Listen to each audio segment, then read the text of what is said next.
Sizo murasta ngendo mukulula emyaka egi si atalina nviiri ngenda kulula ekiwala ate ekyo ekyamunyagwaye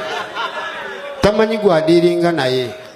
gomanyo oyo munyagwano kali tamanyi bino byakiyaye nomukuba mutusobola oyo munyagwano njagala bere wakimanyi nokubagana muko nga tusisinkanya kumbaga kisobola kumbaga nitugamba oyo musajja oyo kali munyagwagera tegera ndi muyayi ngena kusiwukira empisa koyo fala neberi bagoro kingi munyagwa ye mugane ndi yatusanga dasebo nga byabakama yatucyankalanya dda abantu bakyali bato bonna bali eyo bali silent abamu bali mu modi tetegerekeka kivayo abalala bagala kwesuula ddalu kivayo kibalata kijja kibalata wano n'emitwalo gyate 3 bo kibalata yagobalati embaga Uganda obukadde 5 gwe Kingi Saha agambye agenda sabula Honorable Munyagwa okumala emyaka 2. Abamu mu Uganda abantu botayinza kubeera ng'otamba olwo oyingira nabo olutalo asookera ddala Walukagga oyingira mu lutalo ne Walukagga abeera agenda kufira ku niwe giba myaka 10 abeera agenda kubeerako owokubiri ye Kingi Saha wotandika olutalo nale buuza bebekulu paka nakati wayagaya wa muwere ebibye owokusatu Anko Chumi otandika olutalo nale omanyanga weesibye 2 okitegeera waliwo gwe bayita Wininwaji ye Wininwaji wabikolwa otandika olutalo nali wabikolwa so mulimu abantu mu Uganda botalina kubeera ng'otandika nabo entalo naye lwa Munyagwa lwatandise dda ate Kingi Saha mulabuliddewo ekitone nnyo agenda mukolera ki musabulira emyaka egi 2 sooka owulire ku bukambwe bwa Kingi Saha ng'ali ne Munyagwa yakola ki Kingi Saha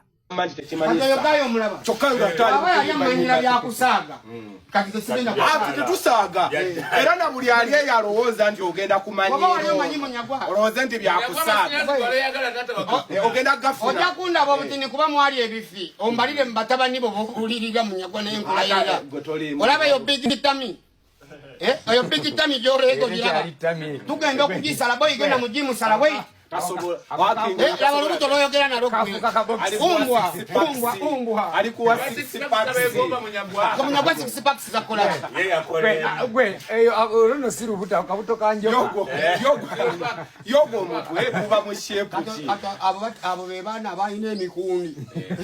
nga yakola bakinyigako batikiddeyo omutwe gwa Munyagwa bwe gaba mawulire emitwe emikulu kojawo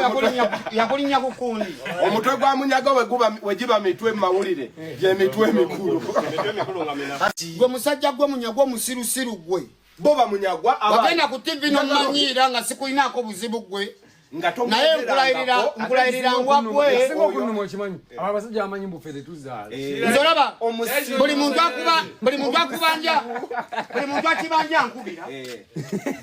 kirabise kino kyabba wano gwe gayi gwe ne bayendako mu sawuna n'atasasula waliwo omukyala Kingi gwe wasanze bwayise n'akugamba nti Munyagwa yamukola ebyambyone mu sawuna n'atamuwazize mulinda akatambi ka Munyagwa kajja coming soon Munyagwa zinudu coming soon Munyagwa eje wetalira mu bagalo friend waliwo agenda kumpereza very soon awo wejine nkwegayiridde Munyagwa mukyanga oli ebyembiro ono webwayise ogenda muwulira oyo Munyagwano kali tamanyi bino byakiyaye nomukuba mutusobola oyo Munyagwano njagala bere wakimanyi nokubagana muko nga tusisinkanya kumbaga kisobola kumbaga nitugamba oyo musajja oyo kali Munyagwa gera tegera ndi muyayi ngena kusiwukira empisa koyo fala neberi bagoro Kingi Munyagwa ye mugane ndi yatusanga dasebo nga byabakama yatucyankalanya dda abantu bakyali bato bonna bali eyo bali silent abamu bali mu modi tetegerekeka kivayo abalala bagala kwesuula ddalu kivayo kibalata kijja kibalata wano n'emitwalo gyate 3 bo kibalata yagobalati embaga Uganda obukadde 5 gwe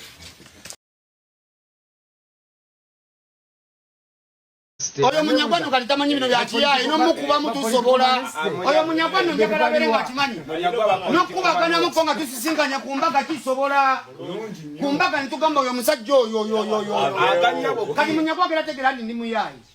ngena kusiwukira empisa koyo fala neberi bagoro Kingi Munyagwa ye mugane ndi yatusanga dasebo nga byabakama yatucyankalanya dda abantu bakyali bato bonna bali eyo bali silent abamu bali mu modi tetegerekeka abalala bagala kwesuula ddalu kivaayo kibalaata kijja kibalaata wano n'emitwalo gya 3 bwe kibalaatira gwe balaatye mu bannayuganda obukadde 5 gwe buli ali okumpi ne King Saha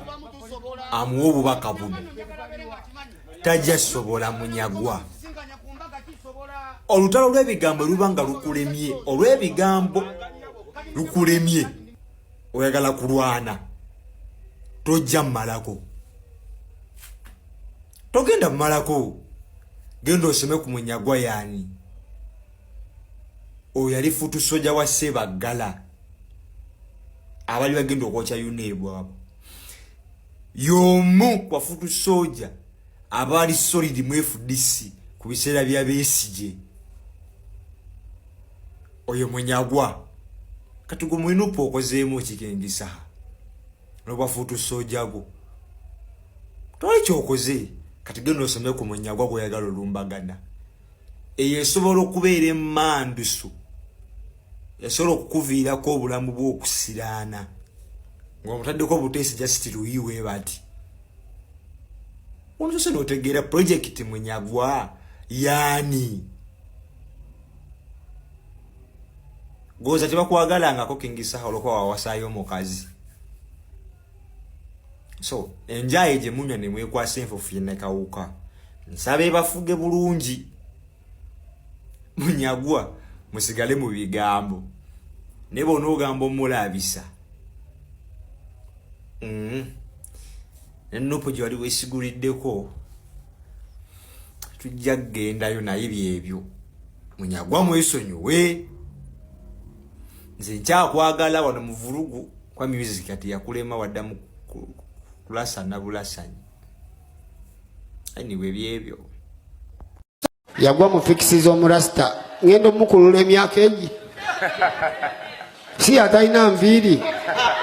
ngenda kulula ekiwala ate ekyo ekya Munyagwa tamanyi gwadiiringa naye gomanyi omurasta ng'ayinamu kati Munyagwa agenda mumutegeera. Nze simusabirizi nti kwata bulungi omugagga we mugagga waani. Munyagwa asula bubi okunsinga abona ye mukyala we yaani y'amaka ge gasangibwawa akasuti ke kamu kajja ewa Dobbi abantu bali ku mirimu bakola alepukana na wana alepukana na kino alepukana na kino ye akola mulimu ki talina mulimu nekolera jange kyali kyagala tunyaga fe tukigambako Ebigambo bino bituuka eri omuntu yenna ng'ebizibu byakukwatira mu manvu ng'ogezezzaako buli wamu okubyetakkuluzaako wabula n'okootakoota mu gaabwanda. Omulongo wa Swanga mu Luutansozi akusabye okkalire kubanga Zebbulembe okukunaazaako amaziga ng'oyota ku byoto bye kafuumuula bibamba. Gwe wenna ng'ogobye ku mpapula ezifuluma eggwanga nga byagaana. Koba ebweru wa Uganda ng'obutuuze bugaanye. Amaka gakulemye, emirimu gitabuse bizinensi ekunyiye. Omulongo wa Swai mutuufu okukuwonya embeera ya mbulabutuulo ng'agenda kukumira ku byoto. Kuba ku ssimu nooti 7552 28 nooti 910 awo mube butoola n'omu Luutansozi olwo yalambulula ebikutte entimba n'emigadde wanaakuwunzikira nga weeyagala ng'ebiiri gye bitannaba kugwa kyankooto.